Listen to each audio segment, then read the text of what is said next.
Assalamualaikum wabarakatuh. Alamak, suara tadi. Cek. Hai. Alright. Assalamualaikum warahmatullahi wabarakatuh. Selamat sejahtera, selamat malam. Salam reformasi, salam perjuangan saya ucapkan kepada rakan-rakan, kawalan, sahabat handai yang menonton saya pada malam ini. Alhamdulillah, terima kasih kerana terus bersama dengan saya. Terima kasih juga terima kasih dari Sipitang ada Abdul Rahman. Okay. Thank you very much orang Sipitang. Thank you very much rakan-rakan. Allah. Sorry yang dekat TikTok pening kepala korang saya punya stand ni stand lama. So asyik jatuh je kerja dia kan. Right, so malam ni insyaAllah kita menarik sikit dry sikit tetapi menarik juga sebab kita akan lihat beberapa tajuk. Waalaikumsalam Kulim, terima kasih. Tolong kejutkan Menteri KDN dengan Menteri Komunikasi. Bukan kerja saya nak kejutkan kak. Mak Teh. Tahulah Mak Teh, saya ni orang biasa kan. Kita hanya insan yang macam mana lagu tu? Tak tahu, lupa. Kan so kita hanya boleh buat apa yang kita mampu buat. Saya boleh buat dia macam ni lah tuan-tuan. Kita buat apa yang dalam kapasiti kita. Kan, dalam kemampuan kita. Saya bukan siapa-siapa, I'm no one. Saya orang biasa yang macam tuan-tuan juga kan. Kita cuba sebaik mungkin, buat sebaik mungkin mengikut kemampuan apa yang kita ada. Kan, itu je saya mampu boleh lakukan. Dan tuan-tuan dan perempuan bantu saya dalam hal ni. Paling kurang tap love, paling kurang share, paling kurang like. Benda-benda macam tu lah. Benda-benda macam tu paling kurang yang kita boleh lakukan. Tolong share ni 4 orang je baru share ni. 829 orang tengok kita kat TikTok. Tapi 4 orang je share. Dan tak apalah, walaupun tak payahlah share. Tapi kalau walaupun nak share, Alhamdulillah kan. Sorry, muka mu comel lah no. Ini filter. Jangan percaya. Kan, ke kutuk ni kan. Alright, so banyak benda yang kita akan share pada malam ini. So antaranya adalah berkenaan dengan kes SST versus GST. Saya akan jelaskan. Malam tadi saya secara umum je saya jelaskan tentang SST tu sebab saya harapkan ada orang jelaskan kan. Tapi nampaknya ada juga yang tidak faham kan. Tapi tak apalah.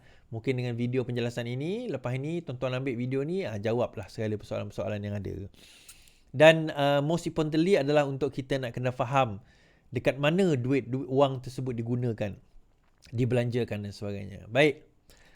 So kita akan ada beberapa perkara yang kita akan ceritakan pada malam ini insya-Allah sebelum kita pergi ke cerita SST. Alright, penganjur perarakan wanita dakwa polis enggan terima notis perhimpunan.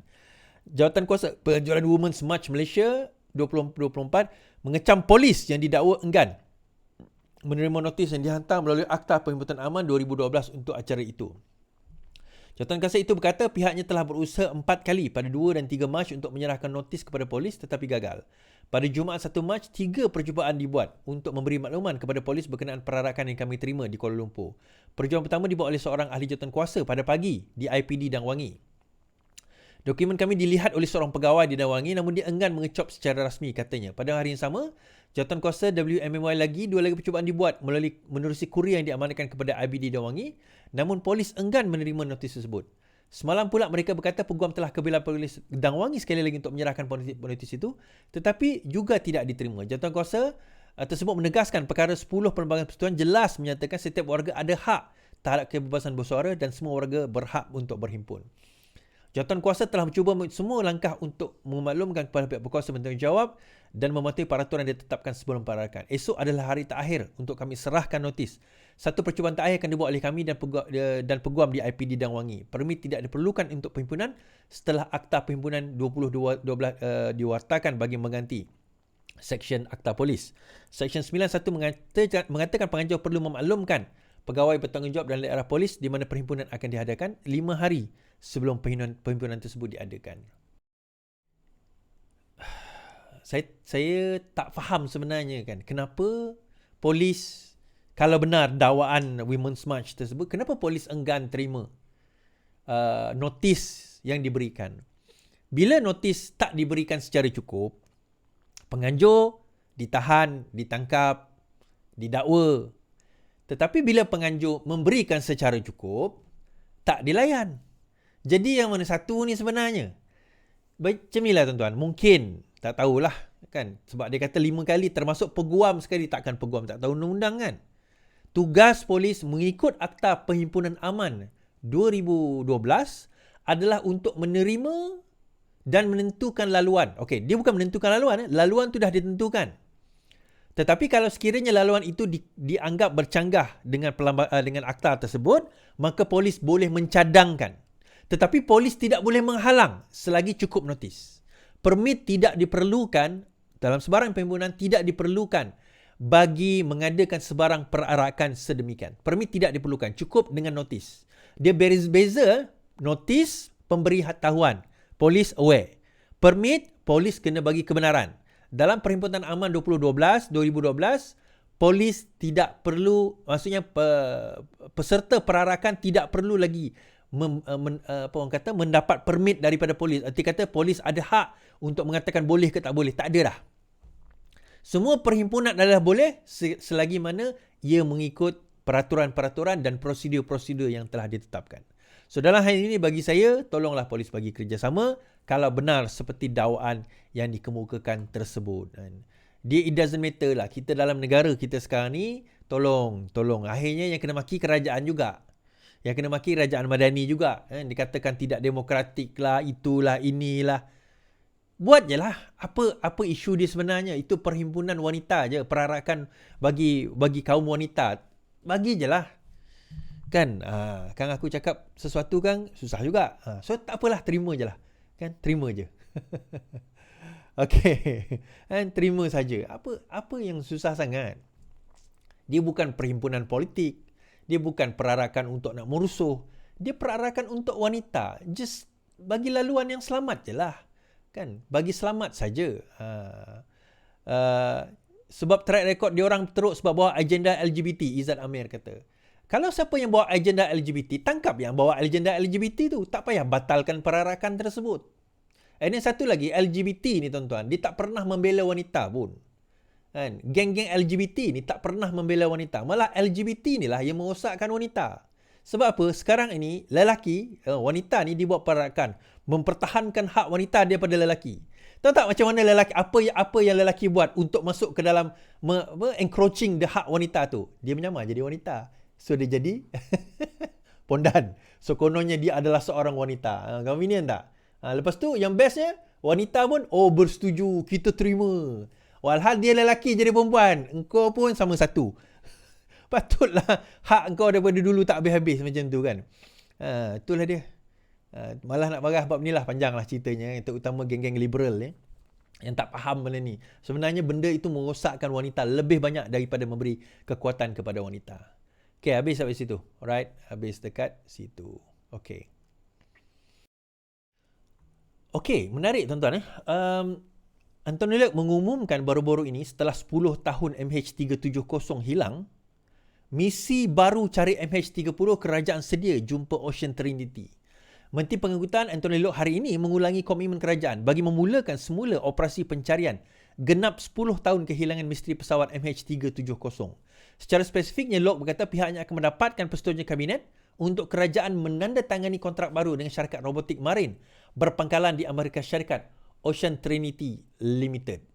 Pendirian kerajaan Malaysia adalah konsisten. Kami akan mempertimbangkan lanjutan operasi pencarian apabila maklumat baru dan bukti yang boleh dipercayai diperoleh. Untuk tujuan itu, saya telah mengarahkan Kementerian Pengangkutan untuk menjemput Ocean Infinity ke Malaysia untuk memberikan taklimat kepada saya mengenai cadangan tiada penyelesaian, tiada bayaran. So maksudnya kalau dia orang tak boleh settle, tak jumpa kapal terbang ni, tak perlu bayar dia orang. So okey lah. Katalog pada majlis peringatan 10 tahun peristiwa tersebut diadakan di Subang Jaya. Kami sedang menunggu mereka memberikan tarikh persetujuan dan saya berharap dapat bertemu dengan mereka segera. Menurut Loke, kerajaan tidak keberatan untuk meneruskan operasi pencarian pesawat yang membawa 227 penumpang dan 12 anggota kru itu. Dia berkata, kerajaan akan menjangkakan bahawa pesawat yang hilang itu akan ditemui juga akhirnya.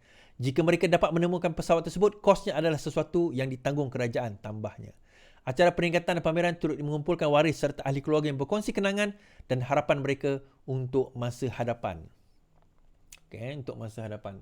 Menariknya tuan-tuan, tempoh hari saya berkesempatan untuk melawat kubur satu keluarga daripada Kuching yang juga terlibat di dalam, kalau silap, MH370 sebab dia dua tragedi, satu yang dekat Ukraine tu, MH370, dan saya harap usaha ini akan dapat diteruskan dan insya-Allah macam dia kata tadi, kalau tak jumpa, tak ada penyelesaian, dia tak perlu bayar apa-apa. Okeylah tu. Alright. Aha, salam 5.5 tuan-tuan. Boleh tak kita buat hashtag salam 5. So apa itu salam 5.5? Yang ni walaupun bengang dia tuan-tuan, bengang dia. Kenapa dia bengang? Kenapa bengang tuan-tuan? Alright. KWSP umum dividen 5.5 untuk konvensional, 5.4 untuk syariah. Kumpulan wang simpanan pekerja KWSP mengumumkan dividen 5.5% bagi simpanan konvension dengan jumlah agihan sebanyak 50.33 bilion. KWSP juga mengumumkan dividen 5.4% untuk simpanan syariah dengan jumlah agihan 7.48 bilion kepada keseluruhan agihan pendapatan bagi 2023 sebanyak 57.81 bilion. Dana simpanan pasaran itu berkata bagi tahun berakhir 31 Disember, KWSP mencatatkan jumlah pendapatan pelaburan sebanyak 66.9 bilion, meningkat 29% berbanding 51 bilion pada 2022. Daripada 66.99 bilion, jumlah pelaburan 5.72 bilion dijana daripada keuntungan mark to market, security yang belum direalisasikan dan tidak akan menjadi sebahagian daripada pengagihan dividen.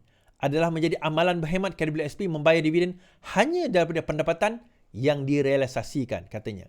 KWSP kata aset pelaburan terus mencatat pertumbuhan kukuh sebanyak 1.135 trilion pada 2023. KWSP ada aset pelaburan berjumlah 1.135 trilion, naik 13% berbanding 1 trilion pada tahun keuangan 2022. Wow. Peningkatan itu mampu merangkumi pendapatan yang dijana daripada portfolio dan jumlah caruman diterima berjumlah 97.56 bilion, naik 15% berbanding 84.78 bilion pada 2022. Menarik ini tuan-tuan. Tapi dalam masa yang sama, sedih juga apabila kita membaca satu lagi artikel yang mengatakan bahawa 40% tenaga buruh di dalam negara kita tidak mempunyai perlindungan persaraan ataupun pencen menurut CEO KWSP. Saya kata itu 12 juta tenaga kerja, rupanya 17 juta, saya tersilap. Hanya 60% daripada 17 juta tenaga kerja tempatan mendapat perlindungan persaraan di bawah skim KWSP atau skim pencen perkhidmatan awam. Menurut Ketua Eksekutif KWSP, Ahmad Zulkarnain On, jumlah itu dilihat masih rendah dan membimbangkan berbanding kadar purata global pada 68%. Majoriti tenaga buruh yang tidak dilindungi adalah tenaga pekerja tidak formal, termasuk pekerja bebas dan mereka yang bekerja sendiri seperti pekerja gig, katanya di KWSP. Mengulas lanjut, Ahmad Zulkarnain memberitahu 4.1 juta pekerja dalam sektor tidak formal, terdiri daripada 3 juta pekerja sendiri, 582,000 peniaga, 498,000 bekerja dalam kalangan keluarga yang tidak dibayar upah. Melihat pada trend peningkatan drastik dalam sektor gig, beliau menjangkakan jumlah tenaga kerja tidak formal akan meningkat 33% menjelang 2040 berbanding jumlah semasa 26%, dia kata. Kan? Kenapa benda ini sangat penting? Benda ini membawa satu maksud yang sangat besar. Okey, saya baca satu artikel lain berkenaan dengan perkara ini. Masyarakat menua memberi implikasi jangka panjang kepada kedudukan fiskal. Lanskap demokrasi Malaysia sedang mengalami transformasi yang ketara dengan kadar warga emas dijangka meningkat kepada 40% menjelang 2043, boleh menyebabkan implikasi kritikal terhadap prospek fiskal negara. Ketua KWSP Ahmad Zulkarnain On berkata dengan unjuran populasi seramai 39.9 juta penduduk berusia lebih 66 tahun dijangka mencecah 5.6 juta, manakala penduduk berumur 15 hingga 64 tahun dianggarkan 27.3 juta. So, pada waktu ini kita menganggarkan penduduk Malaysia boleh mencapai dalam lingkungan 50 juta. Okey, menarik. Kajian itu menunjukkan bagi setiap peningkatan 10% dalam populasi umur, kita akan lihat penurunan 5.5% daripada KDNK, katanya. Ahmad Zulkarnain menekankan bahawa apabila masyarakat semakin berusia, tekanan dan desakan ke atas sistem penjagaan kesihatan akan meningkat dan hasil cukai negara dijangka menurun apabila sebahagian besar penduduk bersara. Kos penjagaan kesihatan akan meningkat, begitu juga kos keselamatan sosial, memberi tekanan yang ketara kepada kedudukan fiskal, katanya. Beliau menyatakan dalam hal ini cabaran utama yang dihadapi termasuklah simpanan yang tidak mencukupi, yang memburukkan lagi pendapatan di hari tua. Majoriti orang dewasa dalam tenaga buruh tidak akan dilindungi oleh skim persaraan dan ketidakpadanan antara umur pengeluaran penuh dan umur persaraan minimum kebangsaan dalam tempoh jangka masa yang lebih panjang. Sementara itu, 2024 bakal menjadi tahun yang penuh peristiwa bagi KWSP kerana memulakan beberapa inisiatif untuk memenuhi keperluan ahli-ahli KWSP semakin berkembang, memastikan ketahanan awam dan kesejahteraan sepanjang tahun persaraan. Saya baca benda ni, saya teringat masa saya debat dengan seseorang dekat dalam TikTok dululah kan. Pakcik ni dia mempertahankan, saya rasa dia walak-walak, dia mempertahankan pada masa itu perlunya kita keluarkan duit. Perlu kerajaan keluarkan bagi KWSP kepada pencarum KWSP. Keluarkan lagi duit tu. Keluarkan lagi duit tu. Saya tanya berapa balance duit dia. Dia kata duit dia 20,000. Dia kata dalam KWSP dia ada balance 20,000. Dia dah berhenti kerja. Dia dah kerja bawa lori ke something like that. Dia kata dia nak keluarkan 20,000. Bukan bawa lori, dia berniaga. So dia kata dia nak keluarkan balance 20,000 yang balance dia tu. Umur dia 40 tahun tuan-tuan. 40 lebih tahun. Jadi dalam perbincangan kami, saya kata sebenarnya kerajaan tak perlu buat masa itu sekarang. Pertama, saya kata benda itu dia akan ada implikasi besar kepada KWSP dan negara. Terutama bila kita cerita tentang dividen ini. Kita berjaya mencapai dividen itu kerana KWSP berjaya recover 15% pertambahan daripada 1 trilion 2022 naik 13 ke 15% pendapatan ataupun pelaburan perawan KWSP disebabkan oleh pelaburan yang dilakukan oleh KWSP. Now, interestingly enough, setelah dia berkata demikian, apa yang saya cakapkan tu benar. Dan apa yang kita cakap ni, kita bukan cakap daripada kata-kata kosong, tuan-tuan. Kita melihat data. Yang pertama, data kita adalah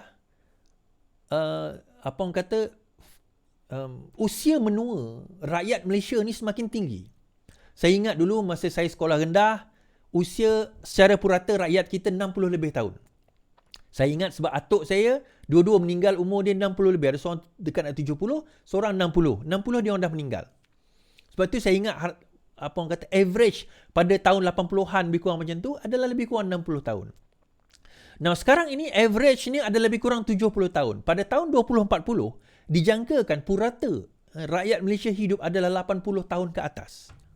Ini jangkaan. Now, apa implikasi kepada negara, kepada fiskal? Fiskal ni maksudnya kepada keuangan negara. Implikasi paling besar adalah daripada segi kesihatan.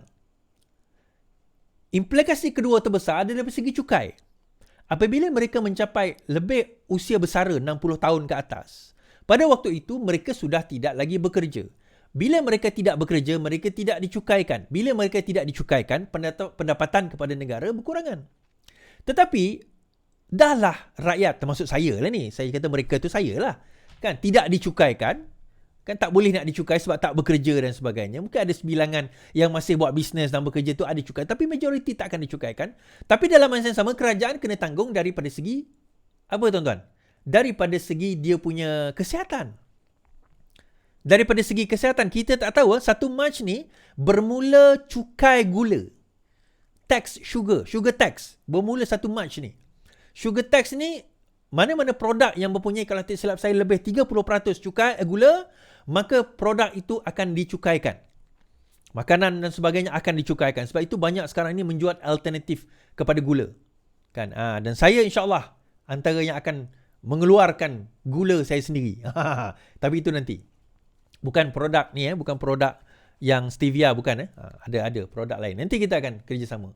Dan siapa industri-industri besar yang nak bekerja sama dengan saya yang ada masalah nak mendapatkan gula, boleh contact. Kita boleh buat B2B. Saya untuk consumer ni, saya B2C saya tak fokuskan sangat. Saya malah lebih fokus kepada business to business yang ambil dalam jumlah yang besar. Baik, itu cerita lain. Now, Now, coming back kepada apa yang kita buat tadi. Bila dah menua, kos perubatan kerajaan kena tanggung.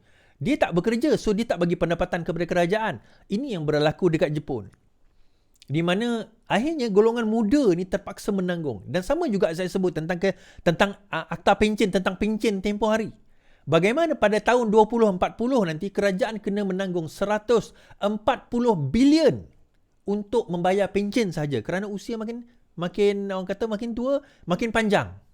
Ada bagus, ada tak bagus jugalah. Bukan kita nak suruh dia mati awal, bukan.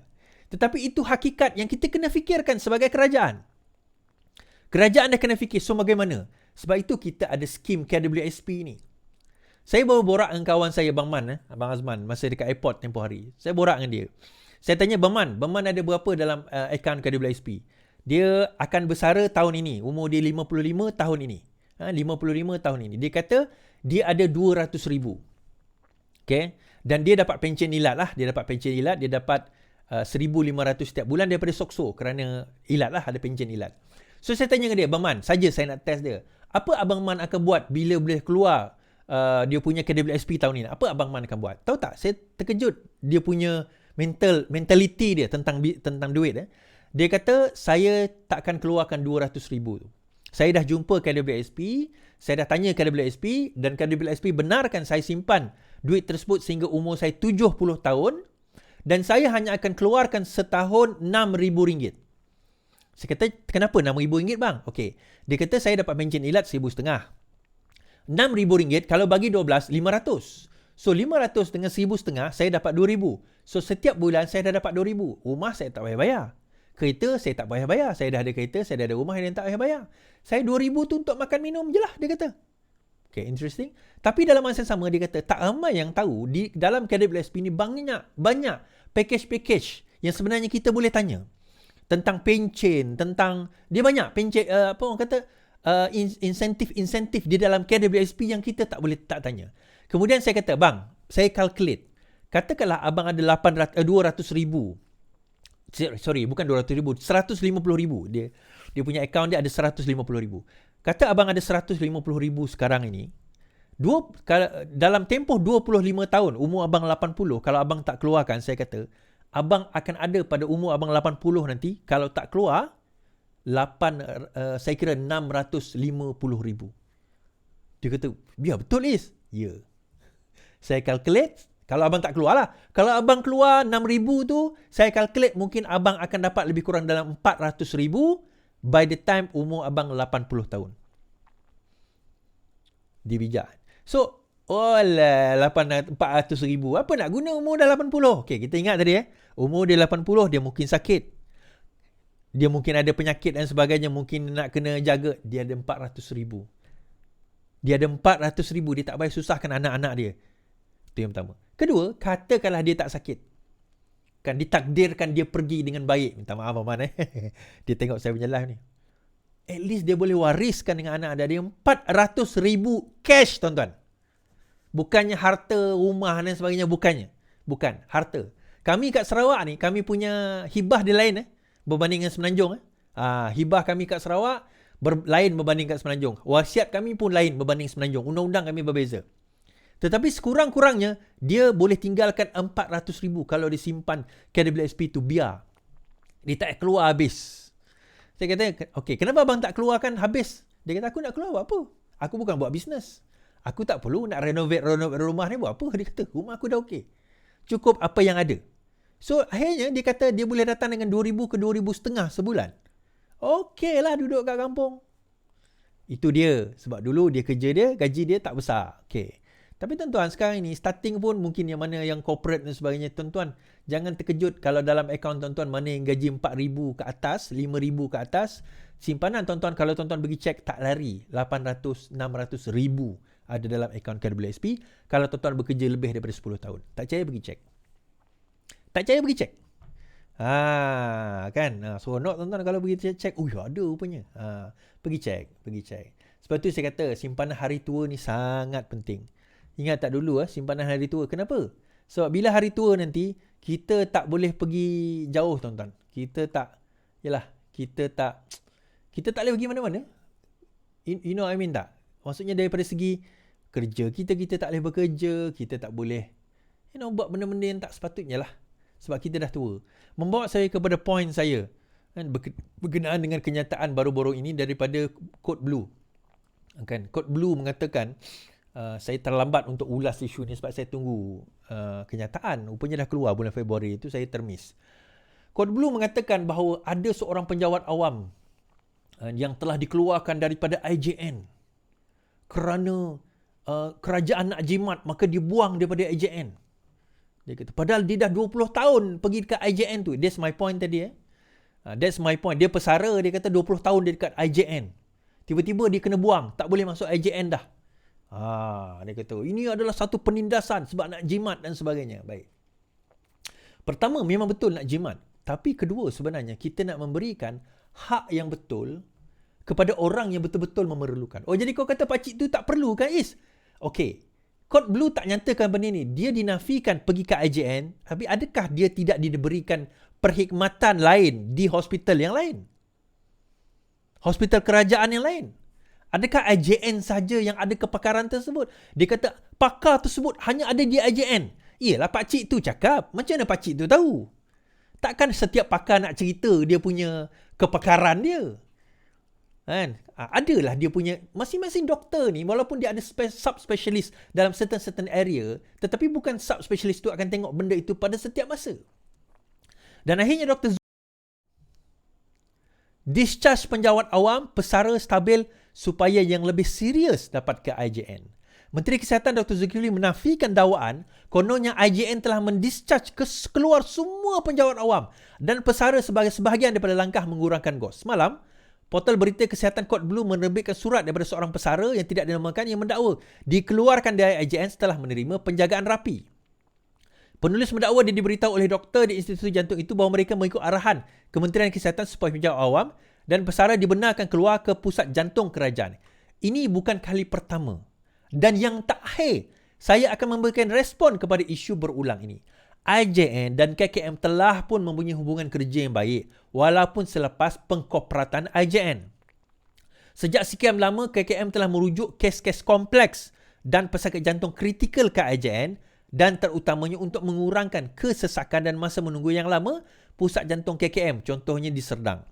Kami mempunyai 10 hospital yang mempunyai perkhidmatan kardiologi dan 7 termasuk mempunyai perkhidmatan surgical cardiothoracic. KKM membayar kepada IJN untuk setiap pesakit yang dirujuk kepada IJN menggunakan pembiayaan tahunan persekutuan yang diterima daripada MOF.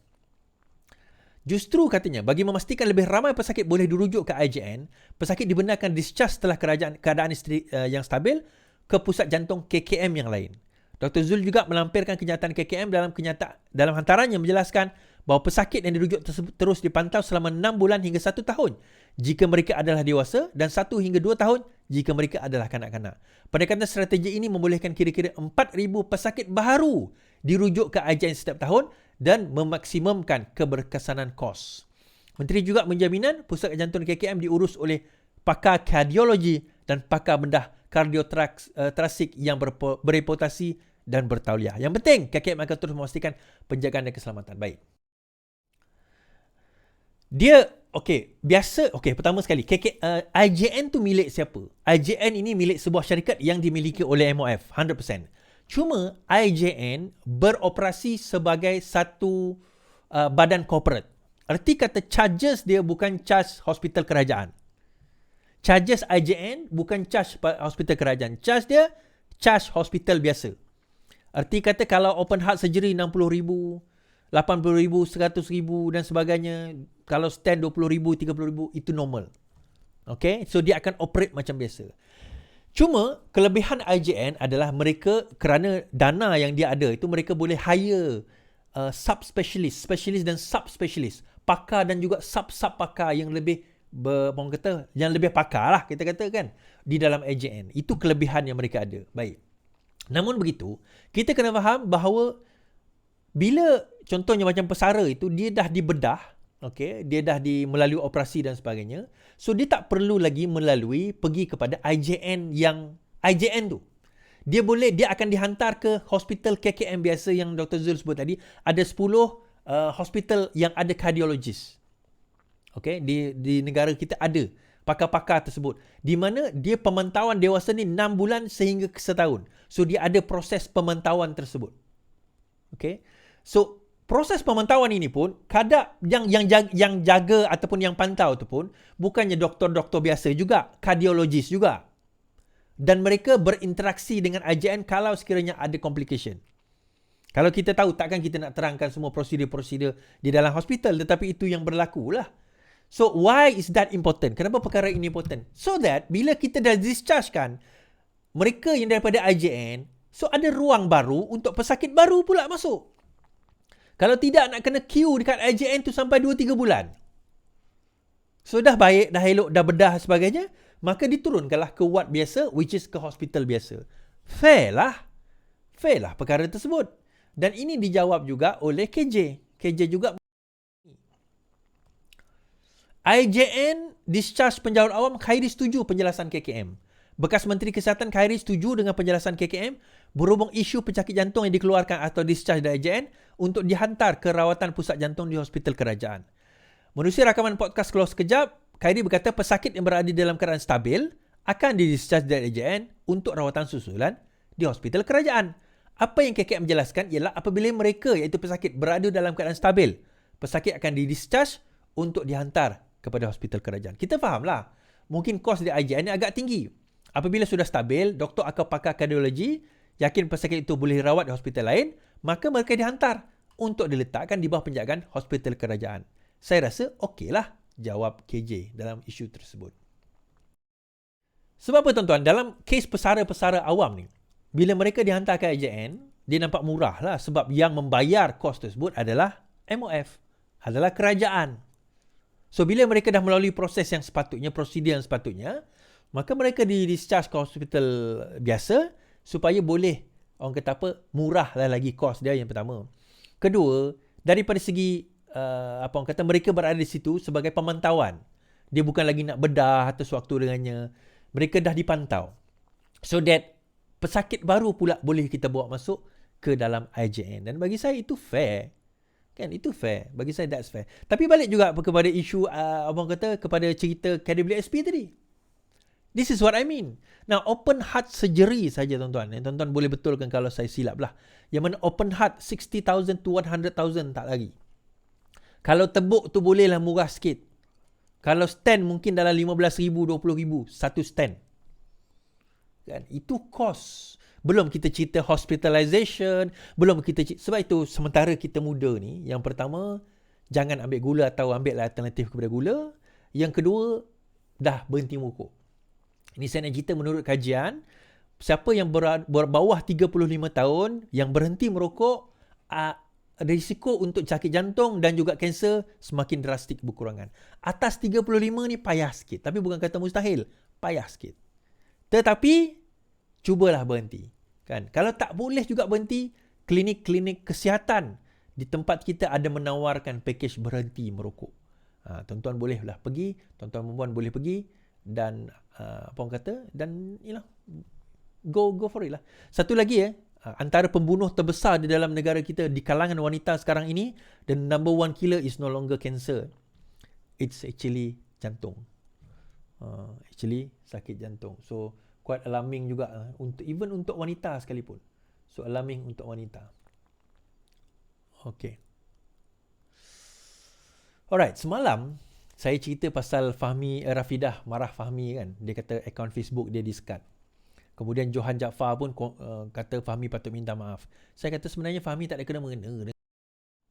Fahmi Fazil Rafidah, Fahmi kata dia tak terlibat isu Facebook, hantaran Facebook di-skat. Bekas Menteri Rafidah Aziz berkata Menteri Komunikasi Fahmi Fazil menjelaskan kepadanya yang dia tidak mengeluarkan sebarang arahan untuk menjegat satu hantaran Facebooknya. Istilah Rafidah mendakwa media sosial ditapis setelah salah satu hantarannya pada 27 Februari mengenai IJN disekat daripada halayak di Malaysia. Dia kata dia tidak terlibat dalam arahan untuk sekatan. Baik. Saya nak ceritalah sikit. Sebenarnya, betul, SKMM tak boleh sekat pun. Suruhanjaya Komunikasi Multimedia di bawah YB Fahmi Fazil tak boleh sekat. Dia boleh cadangkan, kalau dia nak, cadangkan kepada social media ini untuk sekat akaun-akaun. Dan mereka kena justifikasikan. Contohnya benda itu teroris ke, dia melibatkan kanak-kanak ke, sesuatu dengannya. So dia kena justify. Kalau tak ada justification, social media dia tak akan buat. Dia akan takkan terlibat nak buat benda-benda apa orang kata, nak sekat dan sebagainya. Tetapi kalau ada komplain ataupun ada trigger AI dia ada AI dia sendiri yang trigger perkataan-perkataan yang tak sepatutnya ataupun report daripada user, maka berkemungkinan itu boleh menyebabkan dia kena sekat. Tak semestinya dia kena mengena dengan YB. Jadi itu perkara yang kita kena perlu faham dan prosedur yang kita kena perlu tahu. So itu saya kata semalam. Terlebih dah tu. Alright, terlebih sudah. Okay. Last kali sebelum saya pergi kepada SST tuan-tuan, cerita SST tu. Aku bagi pendek je cerita SST. Taklah pendek. Panjang juga cerita SST tu kan. Right. BN sedia letak calon jika 6 kerusi parlimen bersatu dikosongkan.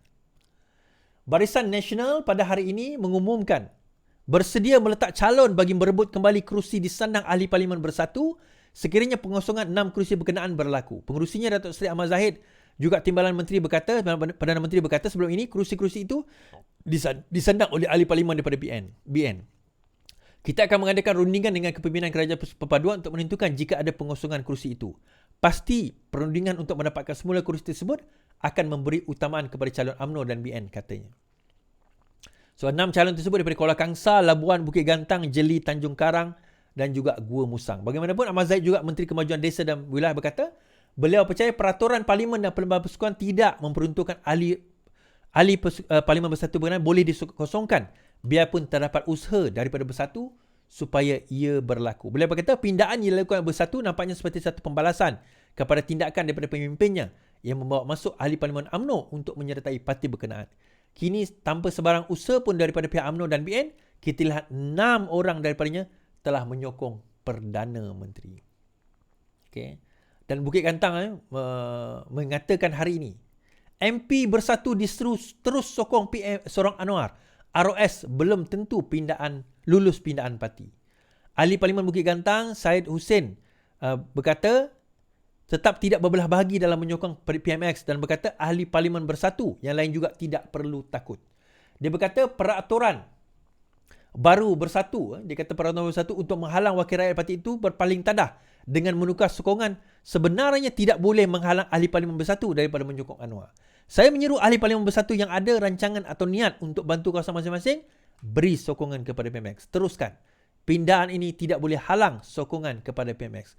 Kalau perlembagaan ini belum lagi diluluskan oleh ROS dan boleh dibawa ke mahkamah untuk dicabar. Jangan putus asa, katanya.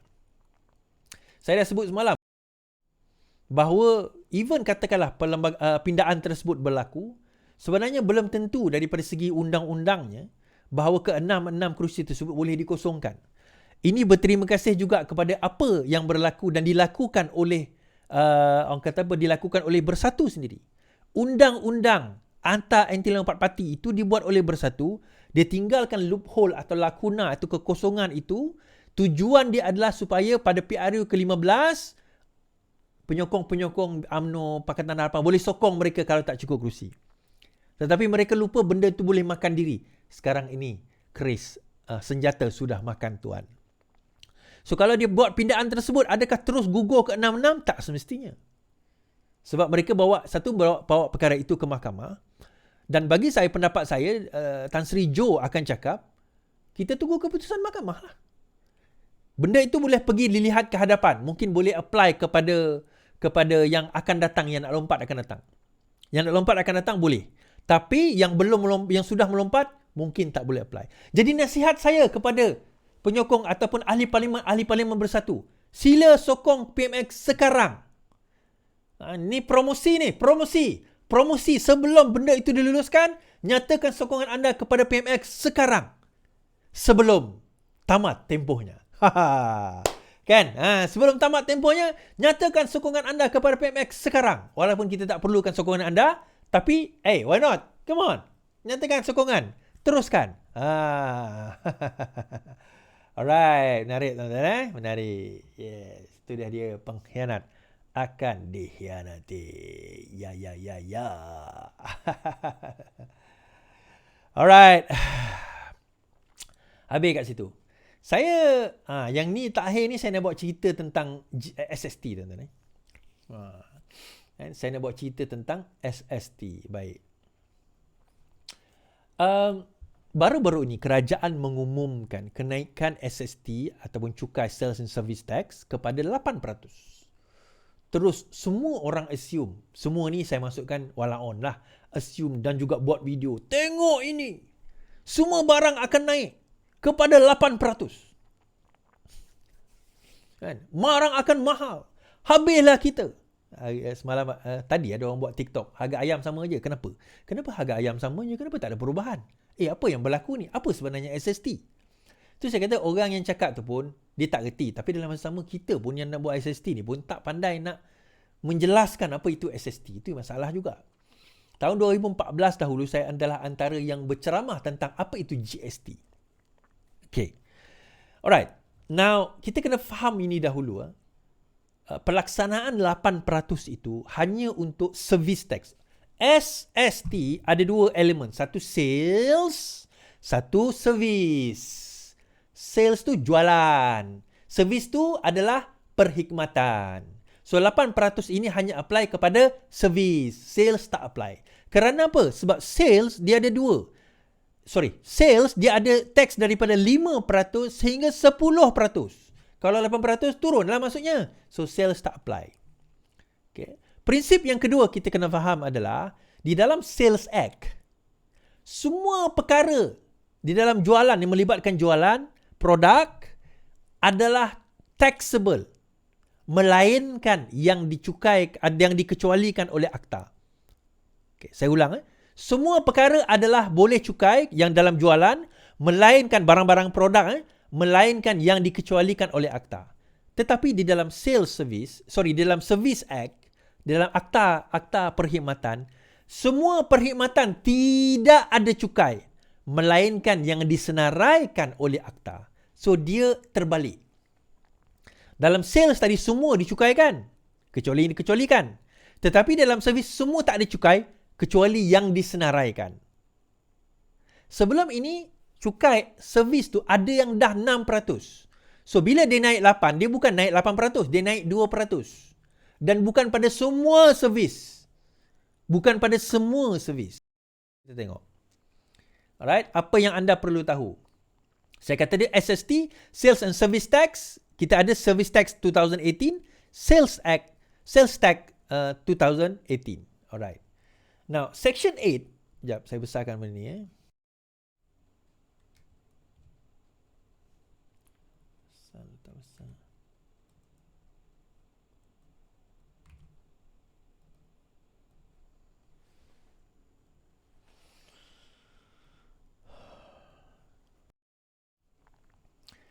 Okay.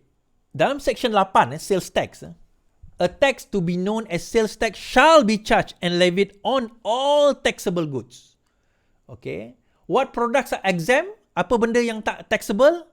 Hanya yang tak taxable adalah sales tax yang tak taxable. Contohnya, live animal, fish, seafood, certain essential food items including meat, milk, egg, vegetable, fruit, bread, books, magazine, newspaper, journals and periodicals. Itu antara contoh yang tak kena tax. Lain tu banyakkannya kena tax. Itu service. Itu sales tax. Itu tax. Itu adalah sales tax. Tetapi dalam service tax 2024, dia ada grouping dia. Okay. Now, yang kena 8% adalah group A, hotel, service apartment, bed and breakfast. Sebelum ini, dia 6%. Dia naik ke 8%. Group B, restoran, bus, coffee shop. Sebelum ini 6, naik ke 8. Group C, nightclubs, dance club, cabaret, wellness center, massage parlour.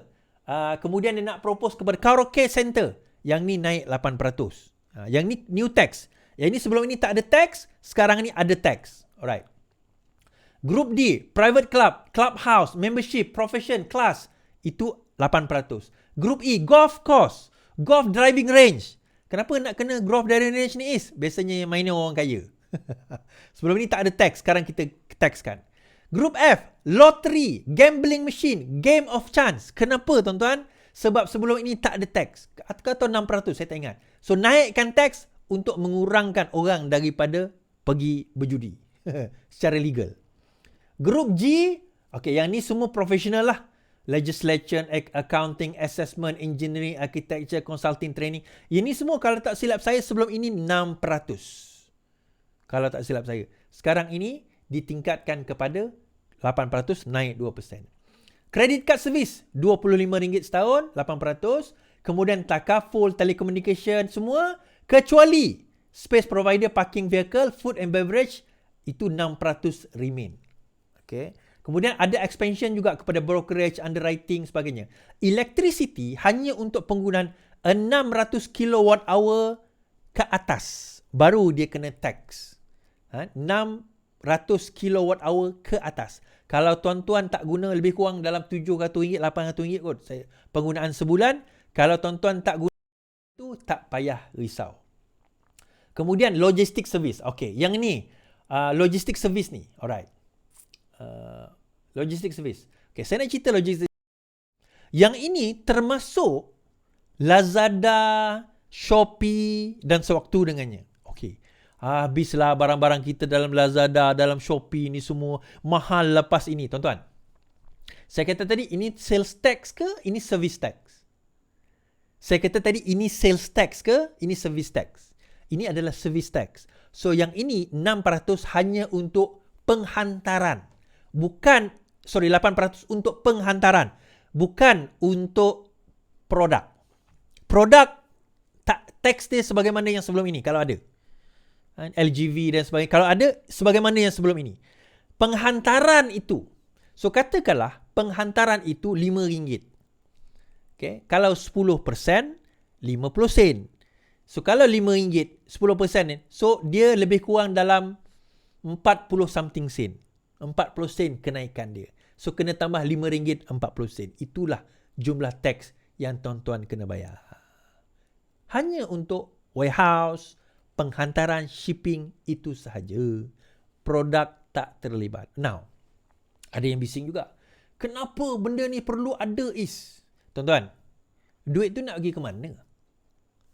Tax ni nak pergi ke mana? Kita taxkan barang, kita nak pergi ke mana? Taxkan barang tu akhirnya masuk kepada subsidi, masuk kepada pembangunan, nak mengurangkan defisit perbelanjaan kita, menambahkan pendapatan kita. Dan dikatakan hasil daripada 8% ini kita boleh meningkatkan pendapatan negara pada tahun hadapan 1%. Oh, 1% je is pendapatan kita 1 trillion. 1% tuan-tuan kira berapa? Oh, banyak tu tuan-tuan. Pendapatan negara kita 1 trillion ialah 300,000 USD. 300,000 billion USD. Tambah 1%. Penting tuan-tuan. Tapi siapa yang kena ni semua? Allah. Reconnecting lah pula. Siapa yang kena? Siapa yang kena? Akhirnya siapa? Yang kena ni tuan-tuan, saya nak bagi tahu. Threshold untuk yang mempunyai pendapatan 500,000 ke atas. Hanya untuk 500,000 ke atas sahaja. Kan?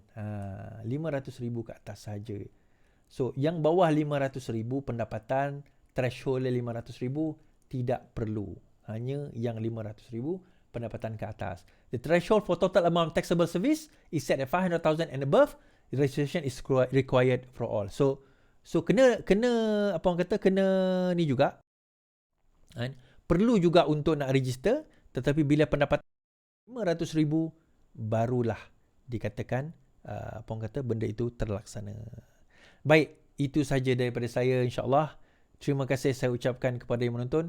Saya tahu sekarang ni dia ada masalah, dia tengah lagging, dia tak boleh nak propose sekarang, dia tak boleh nak keluar.